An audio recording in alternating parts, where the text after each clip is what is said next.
자, 여러분 교재 49페이지. 자, 밑에 그림 보시면은, 자, 과거에 이미 발표된 정보.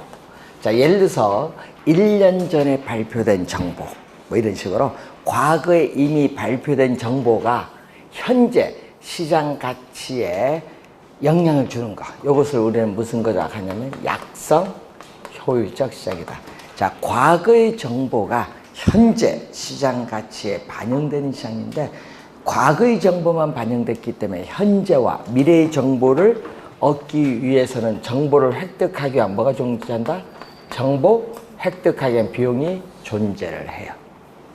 이때 과거에 이미 발표된 정보, 예를 들어서 여러분이 오늘 우리가 C젠이라는 회사가 있어요. 주식시장에. 그럼 C젠은 회사 오늘 주가가 얼마냐? 그럼 과거 예를 들어서 6개월 동안 주가의 흐름을 보고 현재 오늘 주가가 어떻게 변동할 것인가 예측하는 거, 이거 분석하는 이런 것을 우리 뭐라고 하냐면 기술적 분석이라고 해요. 기술적. 과거에 이미 발표된 정보, 이 역사적인 자료를 가지고 현재 시장 가치의 변동을 분석하는 것을 기술적 분석인데, 약성 효율적 시장의 투자자들은 모두 기술적 분석을 하고 있다고 전제를 하고 있어요. 그래서 기술적 분석을 통해서 나타난 여러 가지 기술적 지표를 가지고 투자를 한다 하더라도 우리는 초과이윤, 불로소득인 초과이윤은 획득할 수가 없다. 그런데 초과이윤은 획득할 수 없지만 뭐를 가지고는 우수한 정보. 우수한 정보는 뭐죠? 과거의 정보만 반영됐기 때문에 우수한 정보는 현재와 미래의 정보죠. 비용을 투입을 해서 우수한 정보를 획득했어요. 우수한 정보를 이용해서 투자하면 어떻게 돼? 우수한 정보를 획득하여 투자를 하게 되면은 뭐를? 우수한 정보를 획득하여 투자하면은 초과 이윤은 뭐 한다? 얻을 수 있다.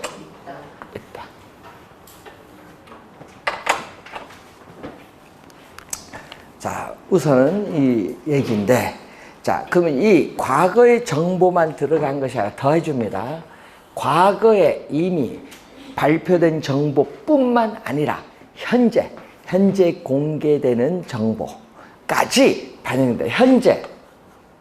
현재 공개되는 정보까지 반영되는 이 시장을 우리는 무슨 시장? 중강성 효율적 시장이다. 중강성 효율적 시장에도 과거와 현재만 반영됐기 때문에 미래의 또 정보를 얻기 위한 뭐가 발생한다? 정보 비용이 존재를 해요. 자, 이때 과거와 현재의 정보를, 그러니까 과거에 이미 발표됐고 현재 발표되잖아요. 이걸 공식적으로 공표는요, 공식적으로 발표, 이 얘기 줄여서 공식적으로 발표, 줄여서 공표. 그래서 공식적으로 발표된 정보, 과거에 이미 발표됐고 현재 발표되고 있다. 자, 이런 공표된 정보를 토대로 해서 시장 가치의 변동을 우리가 분석하는 것을 무슨 분석? 기본적 분석이다. 기본적 분석. 자, 이 기본적 분석인데, 또 중강성 효율적 시장의 투자자들이 이 기본적 분석을 통해서 투자를 한다 하더라도 뭐는? 초과 이윤은 얻을 수 없어. 그렇지만 뭐는? 또 우수한 정보, 미래의 정보를 이용해서 투자를 하면 초과이윤은 얻을 수 있다. 자, 그 내용이고요. 자, 이때 이 그림 보면은 중강성 효율적 시장은 약성 효율적 시장을 포함하고 있기 때문에 약성 효율적 시장의 성격 당연히 다 가지고 있어, 포함하고 있기 때문에. 자, 그럼 시험 문제에 28구의 시험에 나온 용어가 요거거든요. 이 강성, 요걸 개념은 28의 정답 지문, 29에도 나왔는데, 공표된 정보든 뭐들, 공표되지 않은 정보, 이건 공식적으로 발표된 정보든 공식적으로 발표되지 않은 정보든 이미 뭐에? 이미 시장 가치에 모두 반영되는 시장을 무슨 시장? 강성 효율적 시장. 이 개념을 28회 시험에 또 정답으로 물었어요. 개념을 많이 묻는데, 그럼 강성 효율적 시장은 과거, 현재의, 미래의 모든 정보가 이미 시장 가치에 다 반영됐기 때문에 정보 비용이 존재하지 않는다. 그렇기 때문에 현실적으로 존재하지 않는 이상적 시장인 완전 경쟁 시장에서 상품에 대한 모든 정보가 시장에 공개되어 있다. 이걸 완전한 정보야. 완전 경쟁 시장의 완전한 정보라는 가정에 가장 잘 부합, 근접된 시장이 무슨 시장? 강성 효율적 시장이기 때문에 강성 효율적 시장을 진정한 의미의 효율적 시장이라고 한다. 완전 경제 시장의 가정에 가장 근접한 잘 부합되는 시장. 요게 또 출제를 또 2년 전에 또 했어요. 예? 무슨 시장? 강성 효율적 시장. 그래서 강성 효율적 시장은 과거, 현재, 미래의 모든 정보가 이미 시장 가치에 반영됐기 때문에 시장에 어떠한 정보를 이용해서 투자를 한다 하더라도 투자자들은 결코 뭐를 얻을 수 없다. 초과 이윤을 획득할 수 없다. 그런데 문제는 약성과 중강성은 뭐다? 우수한 정보를 이용하면 초과이윤을 얻을 수 있지만 이거는 결코 어느 누구도 초과이윤을 획득할 수 없다. 이게 중요 포인트.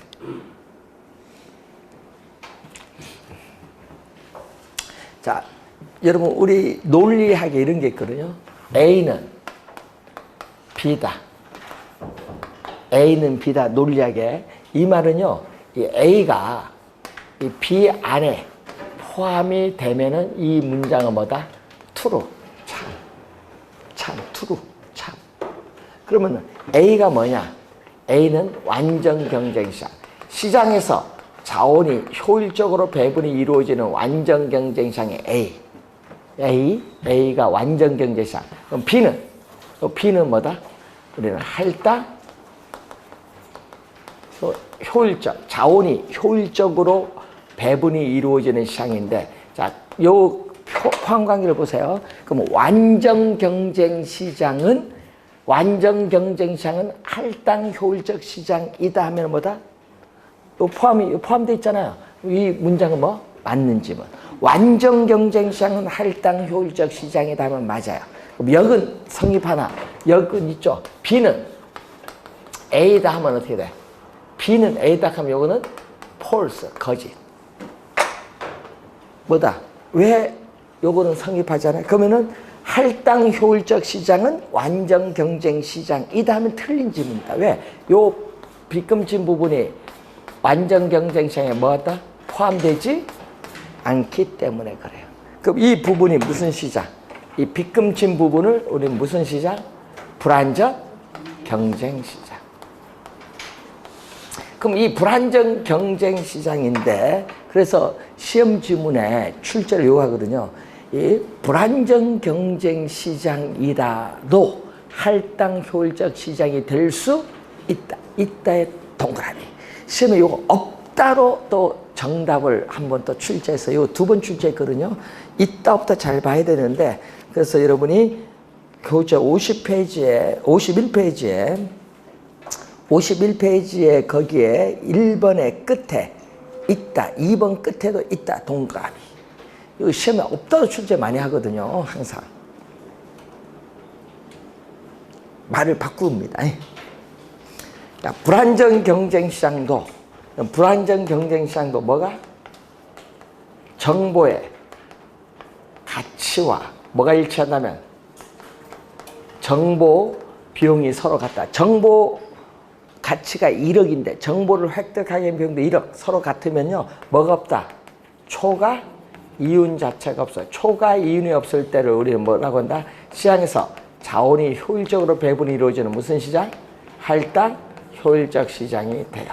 근데 만약에 초과 이윤이 있다. 초과 이윤이 있으면 할당 효율적 시장이 될 수 없어요. 자, 이 얘기거든요.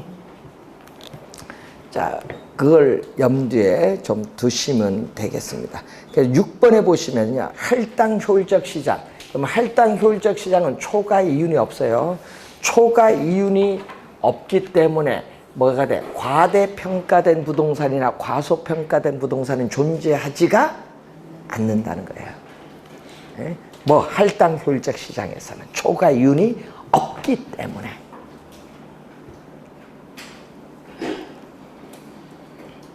그 질문도 한번 또 정답을 물었었죠. 자, 맨 밑에 정보 가치 구하는 거 있죠. 정보의 현재 가치 구할 때는 확실성 하에 현재의 가치에서 뭐를 뺀다? 불확실성 하에 현재의 가치를 뺀 게 바로 정보의 현재 가치가 됩니다. 자, 여러분 교재 52페이지 보시면은 중간에 상권이 나오죠. 자, 상권은 배후지라고 하죠. 이 고객이 존재하는 지역입니다. 그래서 고객이 존재하는 지역인데 뭐가 된다? 우리는 점포에 상업용 점포의 매출액이 발생하는 공간으로 정의되는 지역입니다. 그래서 상권의 범위는 고정적인 것이 아니라 유동적, 가변적이다. 상권의 범위는 변해요. 유동적, 가변적이다. 여러분 전철 노선이 연장되면 상권의 범위도 확정되잖아요. 예, 변하는 거예요.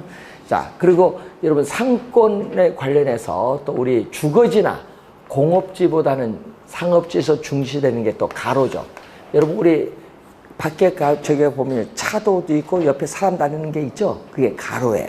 예? 그래서 가로는 고객이 뭐다? 통행하는 장소예요. 가로는 고객이 통행하는 장소인데 주거지나 공업지보다는 상업지에서 더 중시되는 게 뭐다? 가로야. 예? 그래서 이 가로 분석, 상권 분석을 잘 해야 되는 거예요. 여러분이 공인중개사분들은. 왜? 예, 여러분 아파트 거래도 중요하지만요. 상가 거래도 중요합니다. 여러분 공인중개사는요. 특히 경기가 안 좋을 때 있죠. 불황으로 갈 때가 제일 상가 거래가 활발해요. 왜? 망하잖아요. 그러니까 뭐 한 1년에 한 번씩 바꾸는 좋은데 6개월에 한 번씩 막 바꾸는 것도 있어. 예? 자, 그럼 공인중개사는 그걸 거래하는데 뭐까지 해야 돼? 예? 인테리어 보면 간판에다가 인테리어 뭐 다 해야 될 거 아니에요. 그리고 권리금도 있잖아요. 그러다 보니까 상당히 괜찮아요. 예? 공인중개사는. 자, 여러분이 우리 상가 주인이요. 예? 내가 5천만 원 권리금 주고 들어왔어요. 예? 근데 이분이 장사가 너무 잘 됐어. 근데 주인분이 건물을 재건축한다고 나가라겠어. 뭐 재건축하는데 또 정부가 허가를 안 내줘서 2년 뒤로 재건축한다. 그럼 인도는 계속 장사를 해야 될지가 아니라 나갔잖아요. 그럼 어떻게 해야 돼? 집주인 하겠어? 전문가가 아닌데? 그럼 또 들어와야지. 근데 이때 뭘 한다? 집주인이 앞에 사람이 권리금 얼마인데 나는 요거 장사 너무 잘 된 장소니까 난 권리금 앞에는 5천인데 나 1억 받아야겠다. 집주인이 이렇게 할 수도 있어. 건물주가. 예? 그러면 어떻게 돼?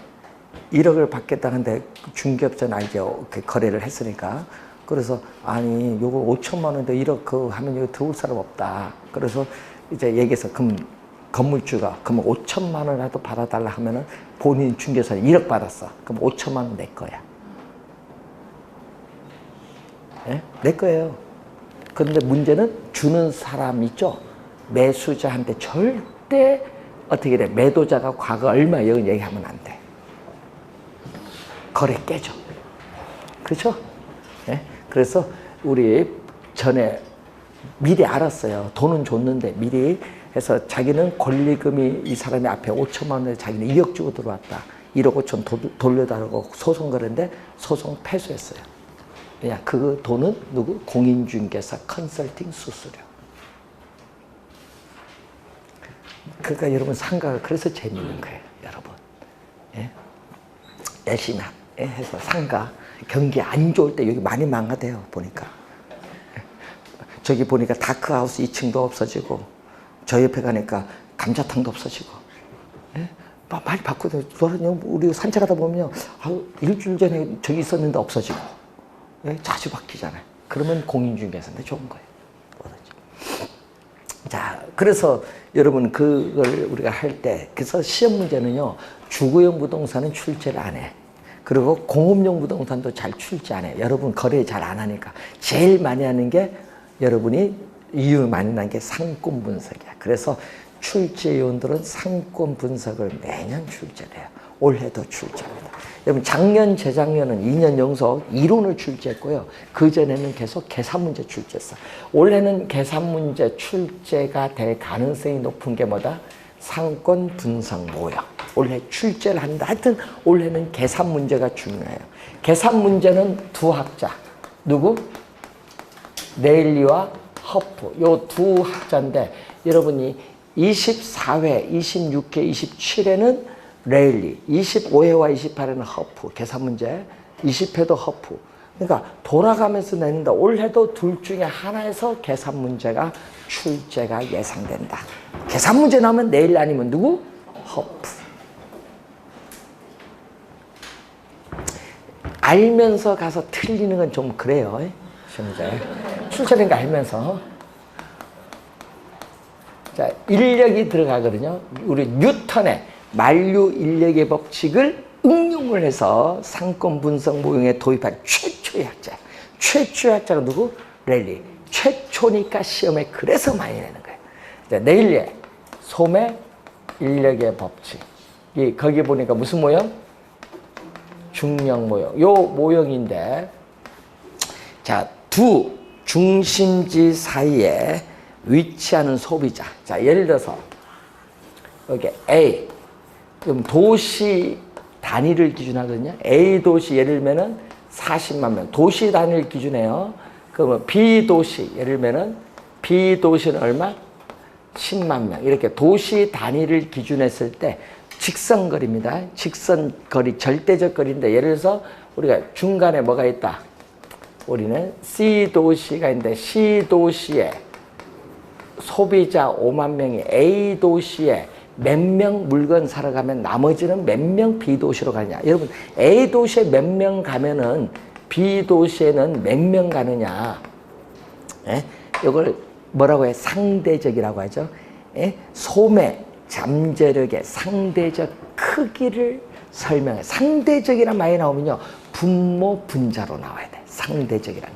소매 잠재력의 상대적 크기인데 그러면은 이런 거죠. A 도시. 여기 A 도시로 몇 명 가느냐. 그럼 나머지는 B 도시로 몇 명 가느냐. 이렇게 분모 분자로 나오는 게 뭐다? 상대적 크기야. 상대적 들어가면 이렇게 분모 분자로 가는 겁니다.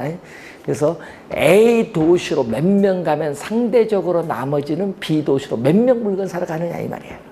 예? 자, 그런데 여러분 상권은 어디가 커요? 아까 우리 보면 상대적으로 요거잖아요. 요건 A 도시 상권. 여기는 무슨 도시? B 도시 상권. 어디가 커? A가 크지. 그림 보니까 요걸 전문 용어로 하면 여러분이 고등학교 때 배웠으니까 아폴로니우스 원. 뭐 어떻게 유도하는 건 모르겠지만 여러분 그걸 가지고 상권 분석 모형을 이렇게 만들어요. 네? 그래서 여러분은 시험 문제 나오면 계산 문제잖아요. 그때 유인력, 고객을 끌어당기는 힘, 유인력은 비례죠. 어떻게 돼? 두 도시 사이에 위치하는 C 도시 소비자가 A 도시로 몇 명 가냐? B 도시로 몇 명 가냐? 이것은 A, B 두 도시의 크기, 뭐야? 인구의 비례. 비례는 뭐로 간다? 비례는 분자로 가. 인구의 비례하고 요 점이 뭐다? 상권의 경계의 뭐다? 분기점. 이 분기점으로부터 요 거리의 제곱에 뭐 한다? 반비례. 여러분 거리 제곱은 무조건 반비례야. 반비례는 어디로 간다? 분모. 네? 거리의 제곱에 반비례. 여러분요, 이 중력 모형 있잖아. 요거 시험 문제 4번 냈거든요. 13회 시험과 29회 시험, 13회 시험, 29회 시험 정답이야. 뭘로? 비례, 반비례를 바꿨어. 인구의 반비례. 거리 제곱의 비례. 이렇게 출제를 13회, 29회 했고요. 25회 시험에도 출제를 했고, 22회도 출제했어. 4번 출제했어. 요 중력 모형. 많이 출제했죠? 13회. 그리고 22회, 25회, 29회. 비례, 반비례 바꾼 건 13회, 29회.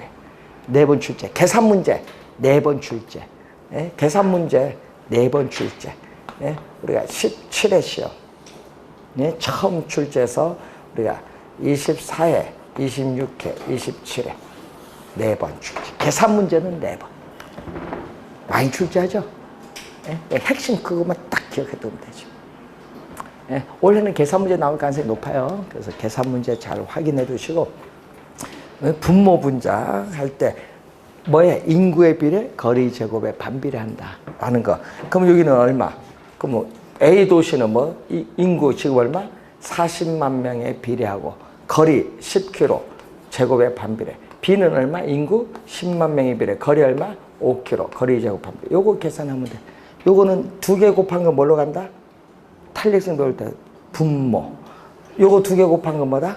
분자. 그렇게 계산하면 돼. 요거 수식만 만들 줄 아시면 돼. 그 다음 계산하기 쉬워요. 요거 항상 요거 유인력.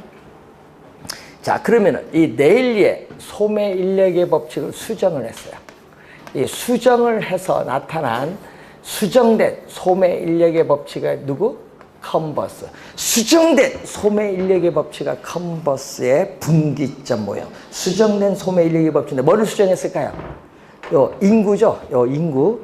인구를 처음에는 컨버스도 인구로 계산하다가 수정을 했어. 뭘로? A 도시의 쇼핑센터, B 도시의 쇼핑센터에서 매장 면적으로 수정했어. 매장 규모. 매장 규모의 뭘로? 매장 면적. 인구를 뭘로? 매장 규모의 매장 면적으로 수정했어. 그 매장 면적에 비례하고 분기점으로부터의 거리 제곱에 반비례한다. 이렇게 수정을 한 거예요. 자, 시험 문제, 계산 문제는 18회 시험에 출제했거든요. 계산 문제는 18회 시험에 출제를 처음 했거든요. 그래서 16회 시험, 22회 시험, 29회 시험에 이론이 출제했어. 뭐가 출제했다? 여러분이 A 도시의 A 쇼핑센터, B 도시의 B 쇼핑센터, 그 두 도시의 쇼핑센터에 있어서의 구매 영향력이 같은 점. 요게 출제하네. 여러분 세 번 다 뭐다? 구매 영향력이 뭐? 같은 점. 밑줄. 그게 포인트. 구매 영향력이 같은 점에서 뭐다? 상권의 경계가 정해진다. 그게 포인트. 계산은 못해도 돼요. 왜냐? 루트 계산 못하잖아요. 여러분 요거 계산 못할 거 아니에요. 예? 덧셈 뺄셈도 안 되는데 뭐. 근데 답 찾을 때는 요령이 있어야 돼요. 자, 지금 요거 배웠죠? 예? 여기가 이렇게 크면은 어떻게 돼요? 요거 반이 얼마? 15kg 반하면 얼마? 7.5kg. 그럼 답은 7.5kg보다 더 커야죠? 경계 7.5kg 커야죠? 그러면은 보기 5개 중에 한 2-3개 나오게. 그럼 그거 중에 찍으면 돼. 계산 왜 해? 근데 답은, 이런 문제 답은 1번은 없어. 그럼 1번 빼면 답은 또 2개 놓고 찍으면 돼. 근데 3번도 답을 잘 안 해. 2번 아니면 4번이야. 그러면 2번 딱 찍으면 다 맞는 거야. 요런 식으로 그런 거 찍는 것도. 상권 분석 모형의 정답은 거의 계산 문제 2번이 많아요.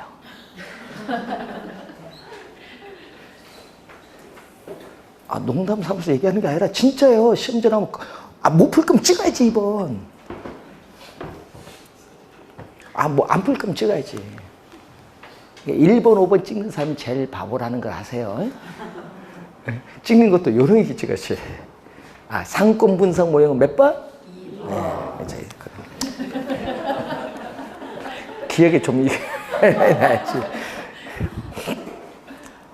자, 우리 아까 계산 문제 또 누구? 허프. 내일 아니면 누구 출제한다? 허프. 허프는요, 15회 시험에 처음 계산 문제 나왔어요. 15회, 16회. 예? 그리고 20회, 23회, 25회, 28회. 6번 냈네, 계산 문제. 계산 문제만 6번. 이론은 13회, 16회, 그리고 우리가 17회, 또 22회, 29회, 30회. 이론도 6번이네. 야, 작년에도 허프 문제 아예 이론으로 출제했어, 허프. 허프가 또 중요한 거예요. 허프는요, 앞에 뭐를 붙이냐면 확률을 붙이면 돼, 확률. 확률의 동그라미. 확률. 무슨 얘기냐? 소비자가 있는 거주지, 도시, 광명시 몇 명? 이런 게 있잖아요. 그럼 소비자가 거주하는 지역이 50만 명이다. 그럼 이 50만 명에서 우리는 홈플러스 몇 명 가고, 롯데마트 몇 명 가고, 이마트 몇 명 갈 거냐? 그거 조사하는 거예요. 이걸 계산하는 게 무슨 모양? 허프 모양. 그러니까 예를 들어서 소비자가 거주하는 지역의 인구 50만 명이 우리가 특정 쇼핑센터, 특정 할인점, 예를 들면 이마트를 방문해서 경험적으로 물건을 살 확률이 어느 정도 되느냐. 확률. 확률. 경험적으로 방문해서 물건을 살 확률이 몇 프로 되느냐 이거지. 몇 프로. 예? 그 확률이 붙어요. 자, 그러면은 얘기거든요. 예를 들면 소비자, 거주지가 있는 여기 아까 몇 명? 예를 들었잖아요. 그럼 50만 명이다. 그럼 50만 명에서 5km 지점에 여기 A 할인점이 있고 또 몇 킬로? 10km 지점에 뭐가 있다?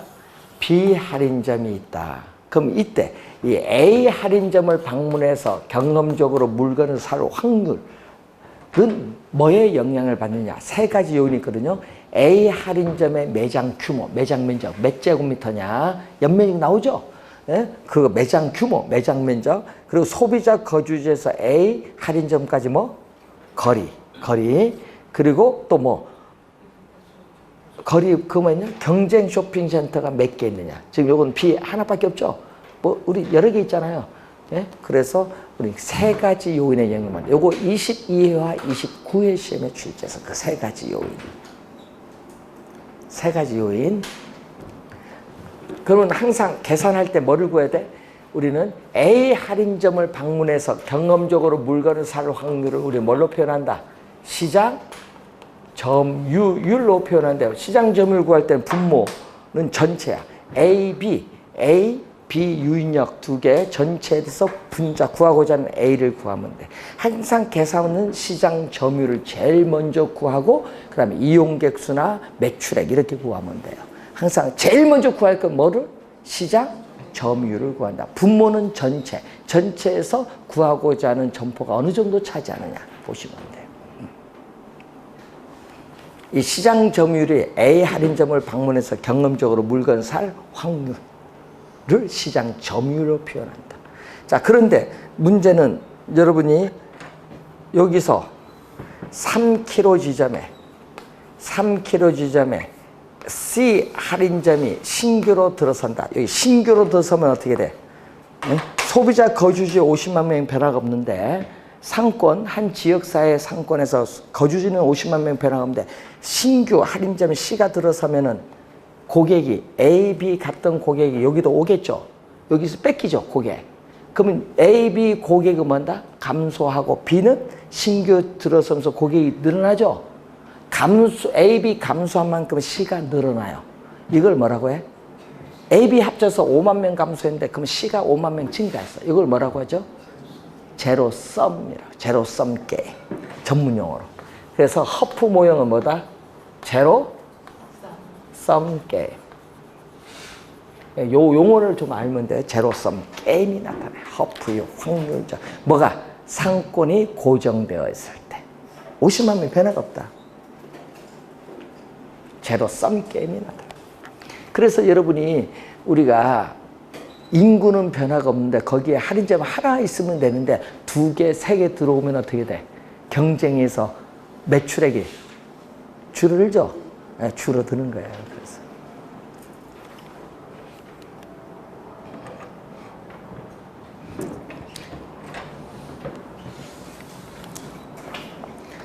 자, 여러분 그 요즘에 있지만은요, 여러분이 코로나 때문에 여러분들은 스마트폰 활용도가요 작년에 비해서 50% 더 증가했다 하더라고요.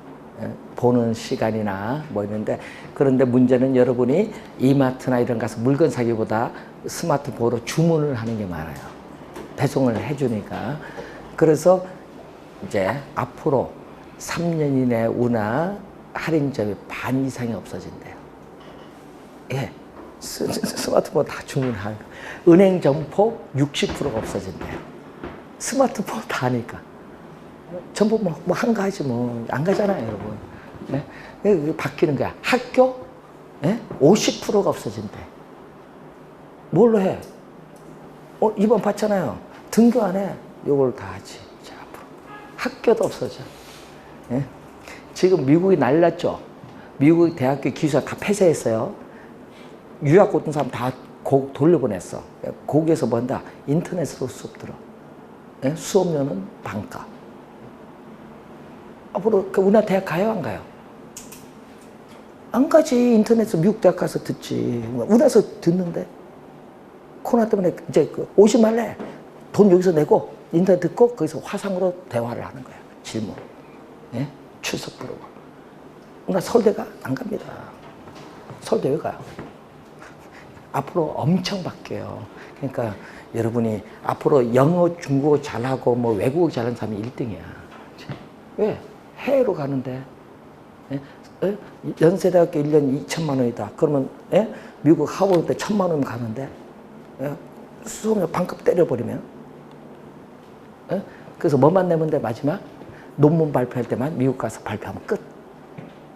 수업은 다 한국에서 듣고. 이제 그런 시대가 왔어요. 이제 코로나 때문에. 그러니까 여러분 예? 과외시킬 필요 없어요. 예? 뭐만 시키면 돼? 예? 영어 열심히 시켜. 뭐 AFK나 열심히 보게 만들어요. 예? 컴퓨터나 열심히 하고 있죠. 예? 한국 공부 이제 필요가 없는 시대가 와버렸어. 예? 그래서 요즘 고3 학생들이 공부 안 해요. 예? 저희들이 특강 가잖아요. 왜 공부합니까? 했지. 그러니까 서울대 학생 90%가 공무원 시험 공부하는데 아니 5년, 6년 전에 전국 1등이 지금 5급 공무원 공부한다. 이게 국가가 미쳤어요. 그런 거, 야, 전국 1등이 어떻게 공무원 공부를 해요? 더 창조적인 걸 가야지. 그래서 우리나라 대학이 미친 거야, 지금 다. 대학교가 다 공무원 공부시켜요. 이거 잘못된 거지. 서울연구대에서 무슨 공무원 공부해. 대한민국 이끌어 가야 되는데. 그래서 대한민국 이끄는 사람 다 외국 가버려. 민사고 출신 우리나라 안 옵니다. 다 외국 가요. 공부 1, 2등 한 사람. 전부 다 외국 갑니다. 예? 서울 가고 다 외국 갑니다. 한국 안 있어요. 그래서 여러분도 앞으로 달라지거든요. 그러면은 상권도 글로벌하게 바뀌어, 이제는. 인터넷. 직구란 게 있죠? 이커머스라는 게 나와야 이제는. 국내에서 필요가 없어. 더 싸, 외국이. 그래서 앞으로 시대는 이제 상권 분석 모형도 이제 필요가 없는 시대가 오지 않을까. 필요 없잖아, 이제 직구. 거리가 없잖아, 거리 제한이. 이제는. 거리 제한이 없는 시대로 왔잖아, 이제는. 인터넷을 통해서 여러분 스마트폰에서 주문하면 다 바로 오는데. 예? 요즘은 경쟁에서 배송비는 뭐다? 무료. 외국은 항공 운송비만 내면 되고. 야, 얼마나 좋은 시대예요, 지금. 그래서 앞으로 시험문에 지금 우리 상권 분석 모형 이제 거리만 배우는데 나중에는요 이커머스를 배워야 돼 이제는. 예? 지금 대학교는 배우는데 여러분 우리 교재는 지금 출제를 아직 안 해서 그럴 뿐이지. 그래서 왜 얘기하면 가끔 출제위원이 그런 용어가 나와요. 이커머스, 전자상거래 있죠. 마케팅도 마찬가지고. 앞으로 그런 시대가 왔기 때문에 앞으로 이해가 들어가면 전자 쪽으로 들어가면 전자상거래 늘 생각하시면 혹시 시험에 나올 수도 있어요. 앞으로는. 여러분 시험 문제 우리 예상 못한 게 막 튀어나오잖아요. 그리고 넬슨이 작년에 나왔거든요. 소매 입지 이론인데 넬슨이라는 학자 보면요. 이 점포의 경영 주체, 점포 경영주인데 어느 장소 지점에 점포를 입지를 해야 그 점포로부터 최고의 매출액을 올릴 수 있느냐. 이 사람이 그 연구를 했어요. 그래서 점포 입지하는 8가지 원칙을 발표를 했어요. 그 암기할 필요는 없어요. 그 8가지 원칙 중에 누가? 넬슨인데 그 넬슨은 그 중에서 뭐를 강조한다? 8가지 중에서 양립성을 강조한다. 또 용어가 어려워. 양립성. 양립성이라는 용어는 뭐냐 하면요. 서로 보완관계에 있다. 그럼 우리 병원 하면 뭐다? 약국. 이런 식으로 서로 보완관계에 있는 상품을 판매하는 점포들 간에 고객을 서로 주고받아. 그래서 매출액을 올려요. 여러분 병원 가면은 이약 분업이 됐기 때문에 약국에서 약을 사야죠. 그러니까 둘 다 매출이 올라가는 거예요. 그게. 그럼 영화관 가면 여러분 어떻게 해요? 영화만 봅니까? 배고프잖아요. 예? 그러니까 뭐 팝콘 사고 콜라 사고 핫도그 사고 뭐 이렇게 하잖아요. 그 같이 매출이 올라가는 거야. 근데 영화관이 망하면 다 망하는 거야. 손님 없으면. 그래서 지금 보세요. 코로나 때문에 영화관 안 가잖아요. 그러니까 영화 망하니까 그 옆에 있는 사람 다 망하는 거야. 거기 입점한 보안관계 있는 점포가. 다 망하는 거야. 자, 여러분 2002년도 그때 월드컵 할 때 제일 우리나라 매출 최고 빅 히트가 뭔지 아세요? 그때 당시 야 노래 너무 좋았어. 월드컵 할 때. 그래서 나이트가 최고의 매출이야. 그 중에서도 신사동 나이트. 네? 그때 당시 2000년도 매출 최고야. 근데 그 옆에 양평 해장국집이 있어. 근데 그 해장국집이 매출액이요, 진짜 장난 아니야. 밤새 24시간 해서 엄청 많아요. 그런데 문제는 손님이 시간마다 나오니까. 시간마다 계속. 그래서 손님 막 대기하고 있으니까 옆에 점포 트고 해서 엄청 크게 했어요. 근데 나이트가 망하는 순간 이 양평 해장국집도 뭐냐? 돈 빌려서 대출 받아서 샀는데 망했지. 그런 거야, 보안관계는. 망하면 같이 망하는 거야. 같이 흥하면 같이 흥하고. 이게 보안관계. 양립성. 그래서 양립성 할 때 공인중개가 왜 중요하냐면요. 우리 건물 있잖아요. 이런 건물이면은 7층 뭐, 6층 뭐, 5층 뭐 이렇게 돌 때 서로 무슨 관계? 대체 관계 되면 안 돼. 서로 무슨 관계? 보안관계 있는 점포들이 들어오도록 여러분은 뭐 한다? 중개를 해야 되는 거야. 그래야 그 건물이 살고 건물 가치가 올라가. 고객이 많아야 될 거 아니에요. 그걸 잘 했어야 돼요, 여러분은. 항상. 보안관계. 그러니까 양립성을 그래서 넬슨은 강조하는 거예요. 자, 그리고 거기 또 보시면은 크리스탈러가 나와요. 크리스탈러의 중심지로인데 이건 1933년도에 독일 남부 도시를 대상으로 해서 나타난 이론인데 이 재화의 도달 범위와 최소 요구치의 관계를 설명하는데 여러분 여기 중심지거든요. 그럼 중심지가 뭔지 아세요? 이 중심지는 중심지에서 생산된 재화와 서비스를 고객이 존재하는 배우지에 공급을 해야 될 거 아니에요. 소비를 지키려니까 공급할 수 있는 최대, 공급할 수 있는 이렇게 최대한의 이 먼 거리, 최대한의 먼 거리를 뭐라고 한다? 재화의 도달 범위. 그런데 문제는 최대한의 거리인데 문제는 요게 우린 중심지의 활동이 제공되고 있는 공간적 한계인데 수요가 뭐가 될 때까지? 수요가 뭐? 요 선상의 수요가 제로야. 요거 선을 넘어가면 수요가 마이너스. 그럼 수요가 마이너스는 수요가 없다는 얘기잖아요. 없는데 공급할 필요가 있어요, 없어요? 없지. 수요가 0이 될 때까지만 공급해야지. 그래서 시험 문제 24에는 요걸 수요를 1로 출제한 거야. 1이 아니라 뭐다? 0. 수요가 없을 때까지. 그런데 또 요 중심지에 있는 점포들이 있잖아요. 중심지에 있는 점포가 망하지 않고 생존하기 위해서 매출액 최소 얼마 이상이 돼야 돼. 그럼 예를 들어서 우리나라 지금 많이 이제 오픈하는 집이 뭐냐? 그러면 치킨집인데 여러분이 자영업자 중에 그럼 치킨집보다 더 많은 게 커피숍이에요. 예? 더 많습니다. 커피숍이 치킨집 매출액이 전국 평균입니다. 뭐 따지지 말고 전국 평균으로 하루 매출 몇 개 팔아야 임대료가 어떻게 돼요? 하고 인건비가 되느냐. 그래서 그걸 조사를 해봤더니 프랜차이즈에서 조사를 해봤더니 하루에 통닭 30마리를 팔아야 된대. 평균. 그래야 최소 생존을 한대. 그럼 지역에 따라 다르겠지만 평균적으로. 예? 그러면은 문제는 30마리 아니고 20마리 팔면은 망하는 거지. 예? 그러니까 50마리 팔면 이윤이 많이 남는 거지. 그런 식으로. 그래서 이 중심지에 있는 점포가 생존하기 위한 최소한의 고객이 오는 범위가 있어요. 그 범위를 무슨 범위? 최소한의 고객 수, 수요 수에 나타나는 이 범위를 무슨 범위? 최소 요구치의 범위야. 그러면은 중심지가 성립하기 위해서는 이 최소 요구치의 이 범위가 뭐보다?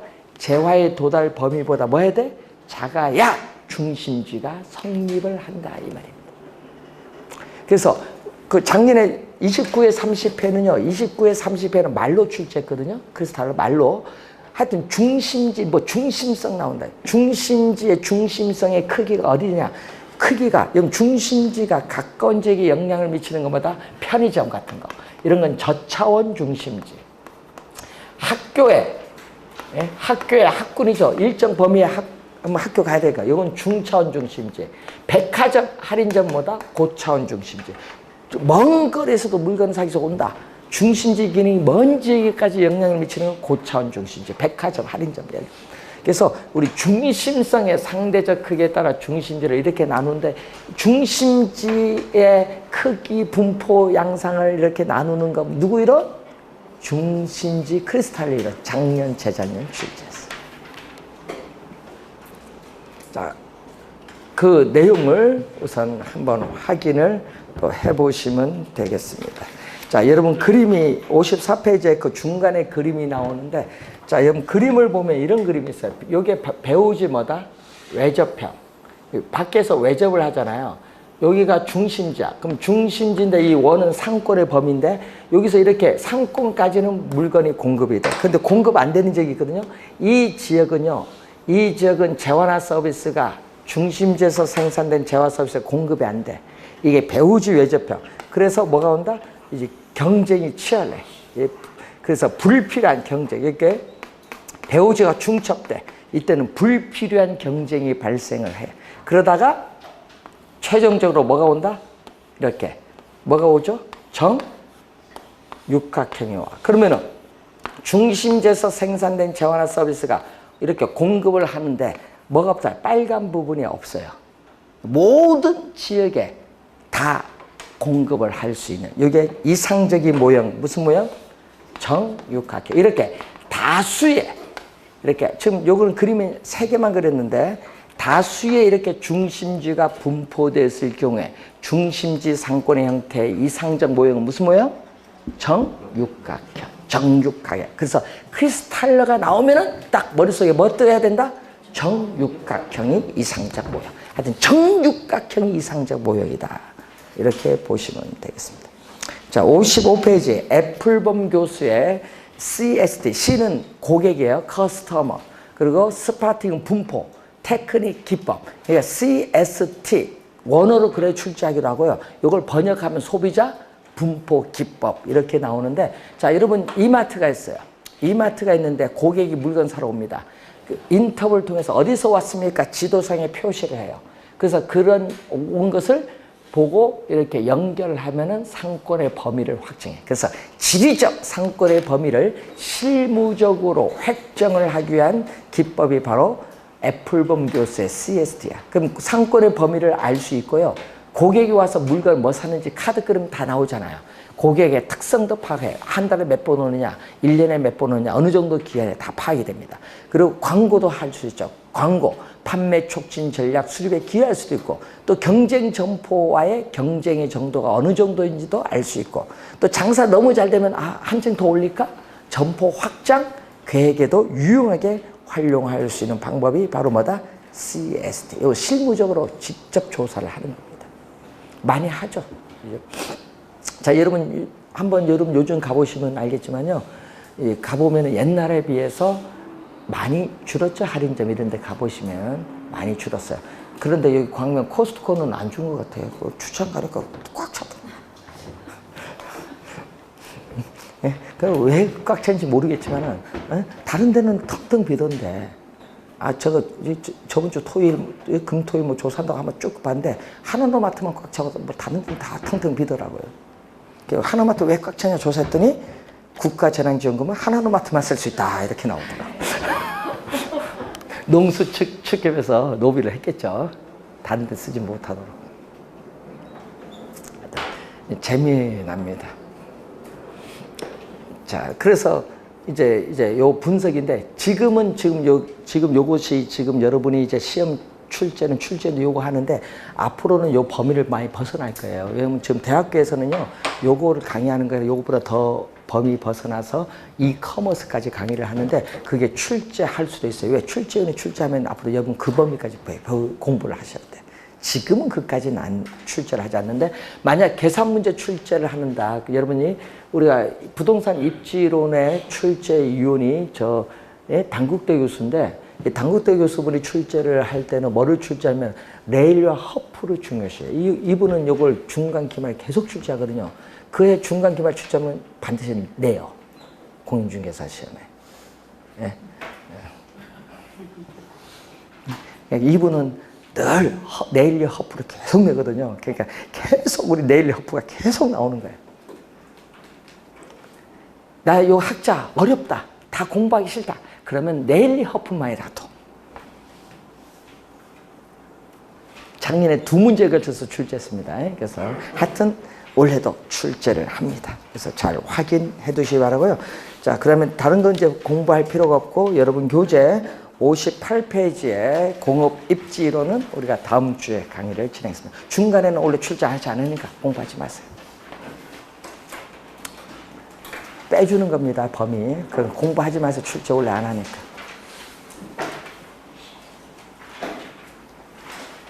상권 분석 모임만 잘 확인 좀 해주시기 바랍니다.